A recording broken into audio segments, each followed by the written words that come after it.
We are now recording. Could you introduce yourself? This is our special guest. This is Jnubi Music 101. I'm James Watkins. Okay, take it away.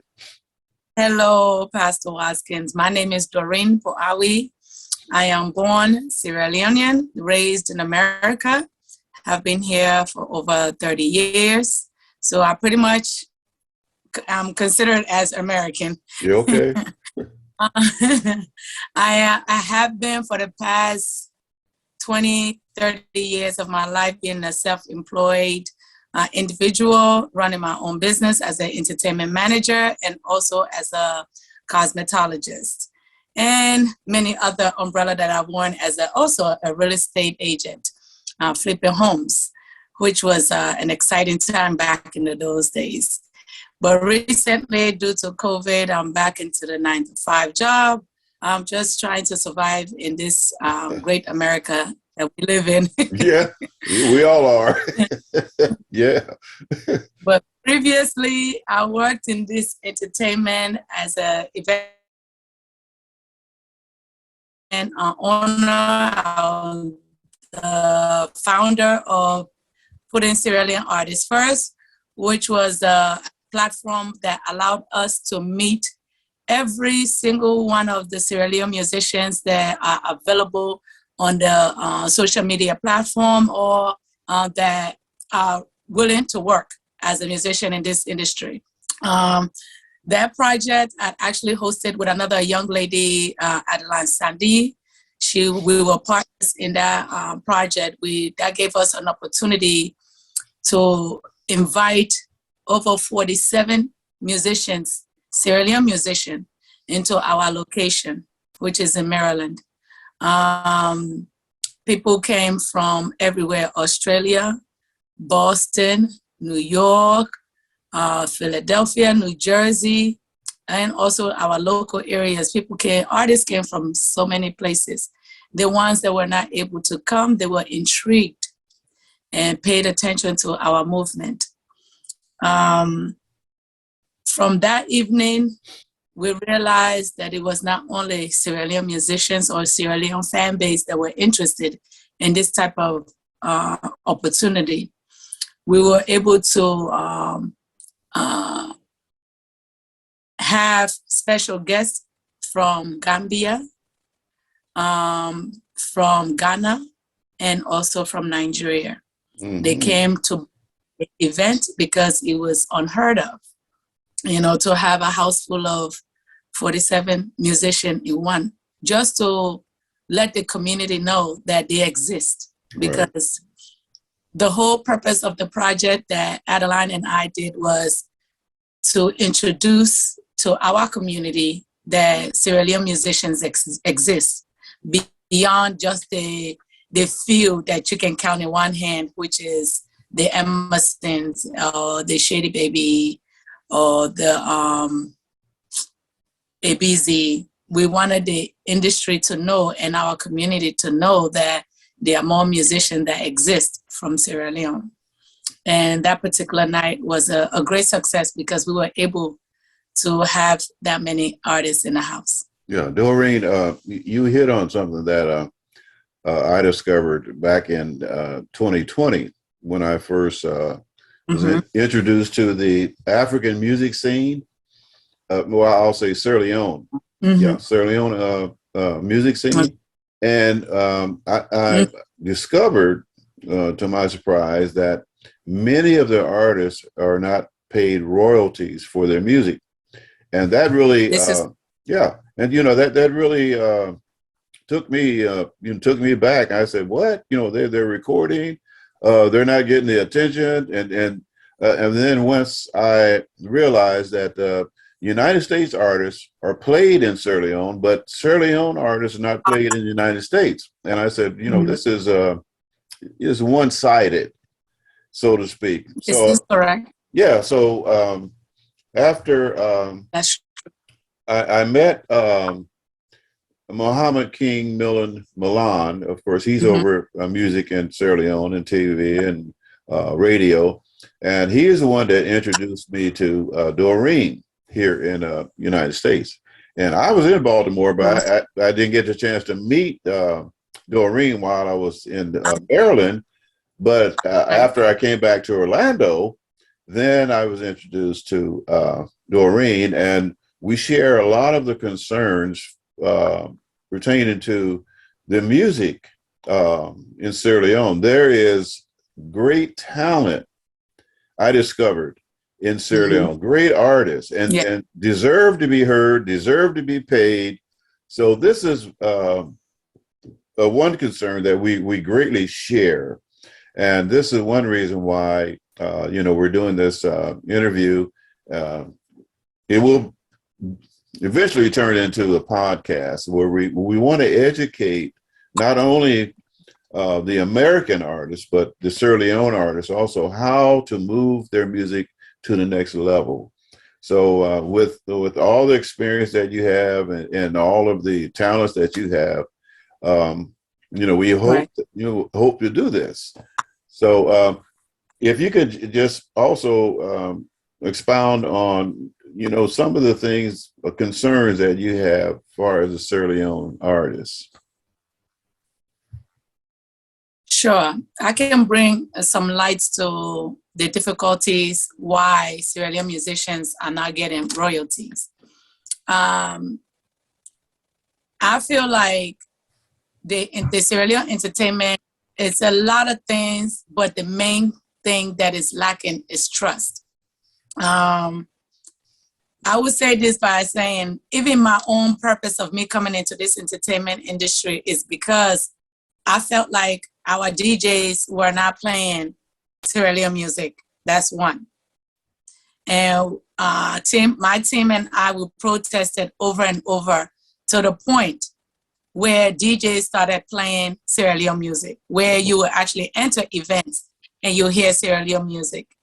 And for many people, they never understood why they're playing is Sierra Leone music. I don't care if it's a break or it's time to eat. I want to hear Sierra Leone music because I felt that way, because I felt like when I've gone to other events, only their music is played.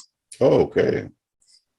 I've gone to the point of even being embarrassed. At one point, I went out with Mr. David Vandy. We were invited to an award show in Baltimore. And we drove far. And it wasn't like near here, Baltimore. It's like far, far deep in Baltimore. And we drove out there to pay respect to another country industry as their special guest. Now, you would think if you're inviting someone like Mr. David Vandy, who has been in the entertainment industry all his life, from dancing to acting to being not respecting our music, and others are not appreciating what we're putting out, the value that should be given will never be given. Right. And then at the same time, I feel like our own entertainers, they kind of hinder themselves in many ways where they are not respected or they are not valued. Very few are, to an extent. Okay. But that's because of friendship and or closeness. Because once you work with somebody, you get to understand them and you get to understand what they stand for. Okay. In regard to royalty, number one, the Sierra Leone artist, you as a business person, and I speak this from experience, you as a business person talk to artists and say, okay, you provide them the whole platform of, this is my intention. This is what I would like to do for you to elevate your entertainment field. And I believe that in the back of their head, all they hear is, how do I get paid? Quick, now. Okay. They're not thinking, how can this be my legacy? They're not thinking, how can this be a longevity for me? Okay. They're thinking, okay, all right, she's bringing this idea to me. I like it. I'm going to take it and see how I can milk her for me to get paid more or for me to eat now. That's how, to me, the experience that you understand?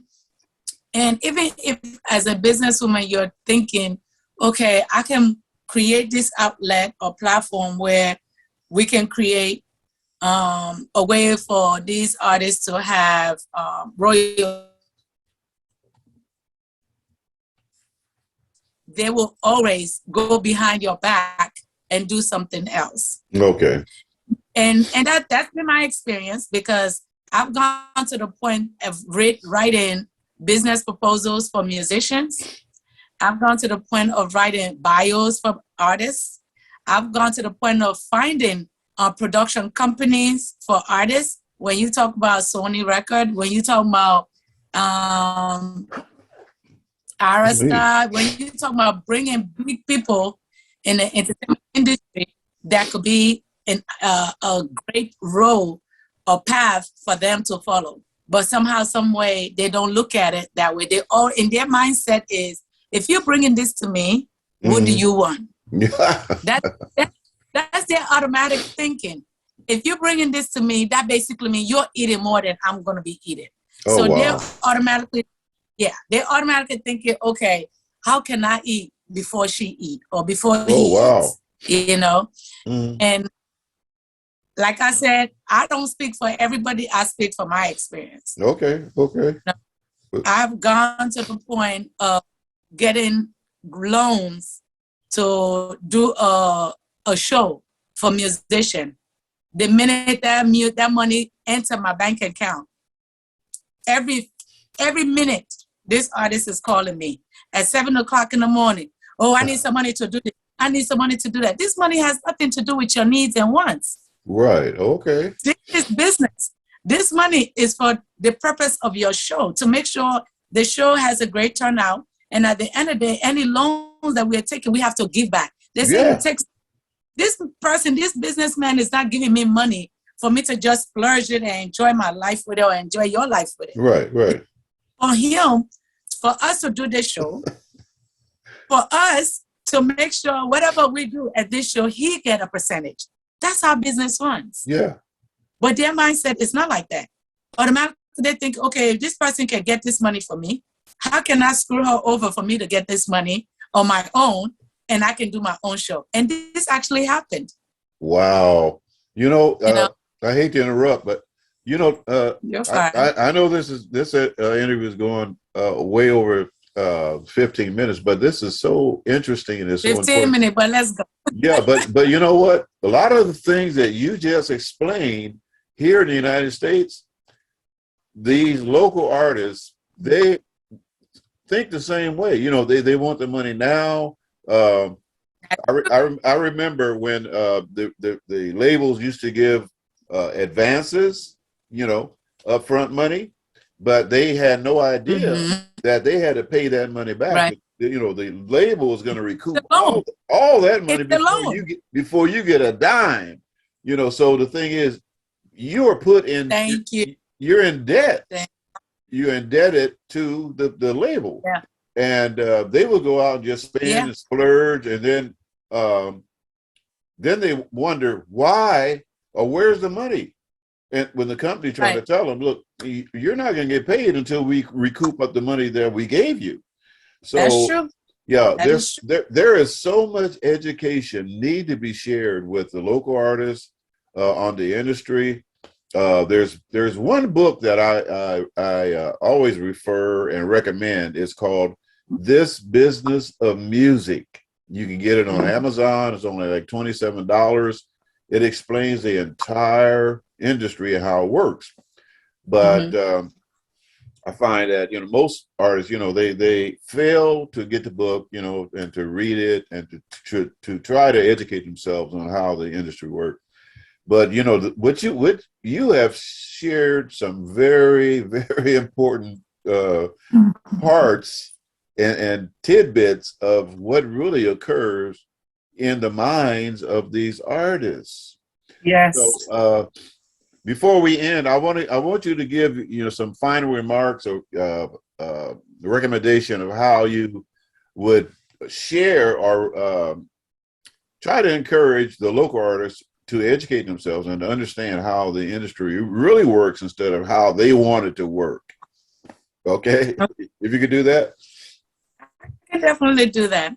Pastor, as of currently, I have an entertainment platform, also including the Jnubi entertainment we have. I have the Sierra Leone Festival platform, which was set up basically for us to be able to do annual festivals among our communities and make it something that we can extend abroad. Me opening this entertainment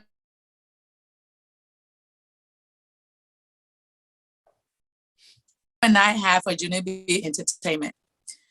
But at the end of the day, if the artist that you're trying to work with does not take their own so-called passion or career more to heart than you, they will not be successful. That's true. Because in most of this business, from what I've seen, the minute you as a business person come to introduce yourself to these artists and say, okay, look, I want to work with you. I see potential in you.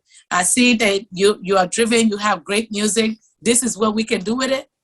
Like I said before, their mindset is different. Yeah. Number one, I've asked musicians before to do voice coaching. Yeah. Oh boy. As of today, from the last Patti LaBelle show I went to maybe 4 years ago in Baltimore, 4 or 5 years ago in Baltimore. It stormed that day and Patti LaBelle still took her shoes off and still wanted to perform. Yeah. Because she spent every year, I know that she comes to Baltimore because her vocal coach is in Baltimore, is based in Baltimore. Patti LaBelle's got a vocal coach. Yeah. Yes. Okay. And Go ahead. She actually announced that. Yeah. She actually announced that day that she comes to Baltimore for two things, for her crafts and for her vocal coach. Look out. Yeah. And if these seniors in the entertainment are still taking the beginning process, which is working on your voice. Right. And our people don't think that they need it. Oh, Lord. When I Miss Adeline and I schedule all the artists to do vocal coaching, let them work on their skills, and we will pay for it. We schedule. These artists did not show up. So that was money gone away. You understand? So the one thing I like to say to all our Sierra Leone artists, you may be able to grab a microphone like any other person in here. I have a microphone right on my desk. If I want to be a musician, I could be a musician.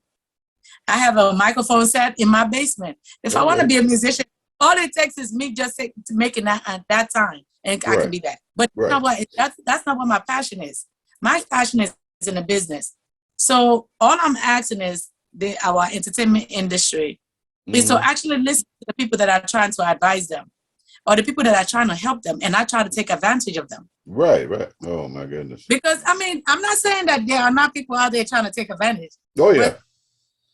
It's more and to see the better of them, you know. Right. And as of them trying to get royalties, they need to take the necessary step. Value themselves. They have to value themselves. You know, if you know your music is this great, and people have told you your music is this great, at the end of the day, allow people to love your music more than you love your music. The great Michael Jackson, he was his worst critic.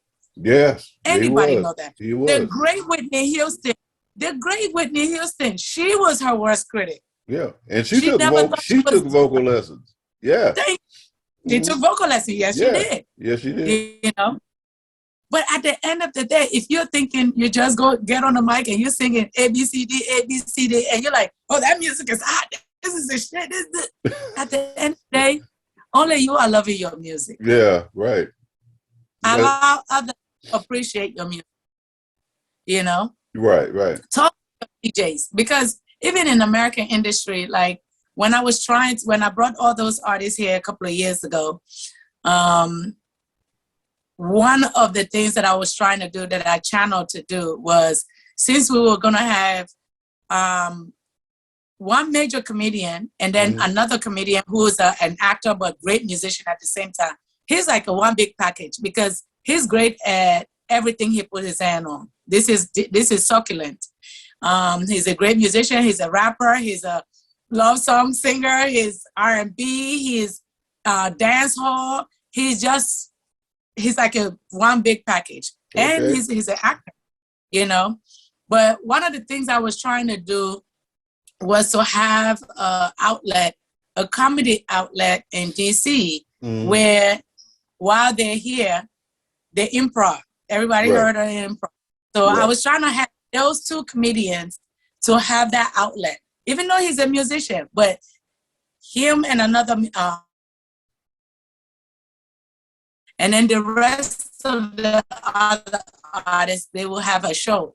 But even with that, our industry or our so-called promoters and music lovers, they see people like me, a woman, and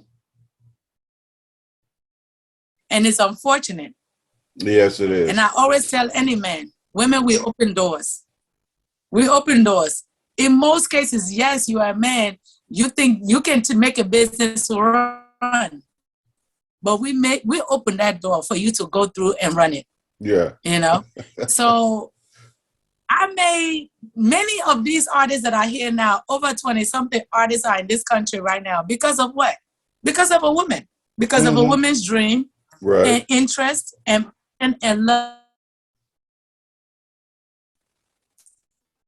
It's not because I wanted money from them.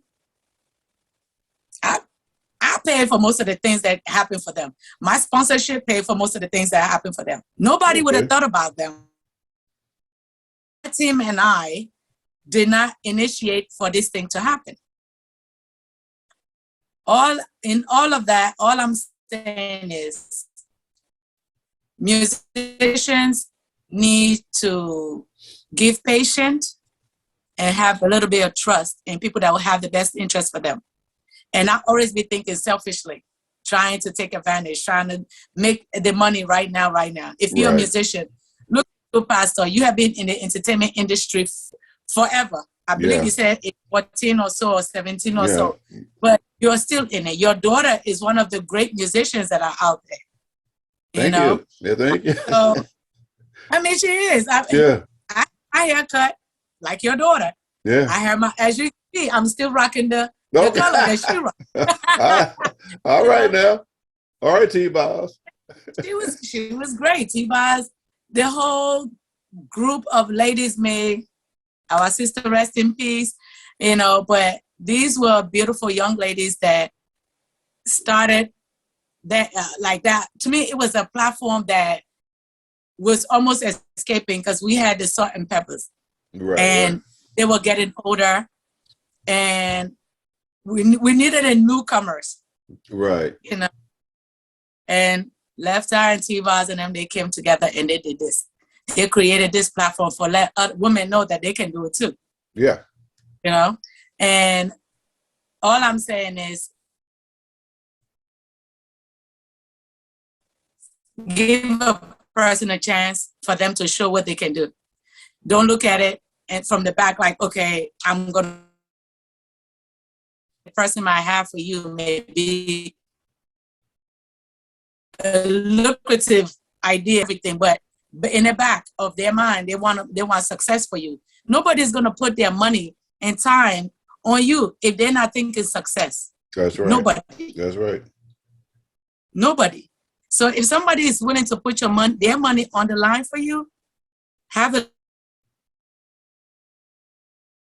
that they have passion for you or they have the best interest for you. And this is the only way our industry is going to work. We can ask for royalty all day. But if the artists are going behind the management back, oh wow, or the production back to make deals with the person that's trying to make this deal happen, that's not going to help. No. Because they're going to see the light. Right. And they're going to say the heck with it. Yeah. Yeah. You know? And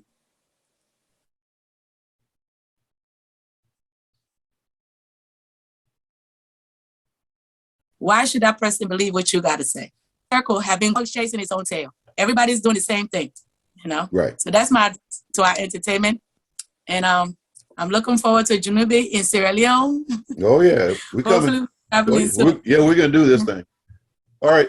Doreen, thank you so very much. I think we can make part one and part two, but we're going to continue this. Because it's one day. Yeah, I mean this is needed. There's not too many people that's trying to help the artists understand how the industry work or how they can move their music to the next level. But with all the experience that you bring to the table, and then I got tons of years also. We're gonna continue this and grow this into a podcast where we'll be able to get maybe some of the local artists to call in and ask questions or get some information that they need to help them along the way. But I want to say thank you for your time and your sharing your experience, and you're on point. And here's one thing: there's a lot of powerful women in the industry. Yes, they are. Yeah, they're not recognized as they should be, but As they should. yeah, I mean, there's a lot of powerful women. We would definitely hit on that next time. Yeah, let's do that. Because even as of the musicians themselves, the female artists in the Sierra Leone entertainment are pretty marvelous. They're pretty bad. Okay. I want to say, bad. Yeah. But they're pretty bad. But like I said, they are not looked at as the best because they're women. But they should be recognized as one of the best. All right. Well, you already know that I'm talking about. Yeah. Let's continue this and make this into a podcast that's really going to help the local artists, to move their music to the next level. But this is once again Jnubi Music. And this is Music 101, where, we share information to educate the artists, to get their projects out there. There's so much that we have to talk about, Doreen. We can't do it in one session, but we're going to continue this, and we'll share the information where you can go and to view these interviews and conversations to help you with your projects. Okay. Until next time, Doreen, thank you again. And appreciate you, girl. Thank you, Pastor. All right. You'll be blessed. And until next time. This is Until next time. All right. Music 101. Amen. Bye. All right. Bye-bye.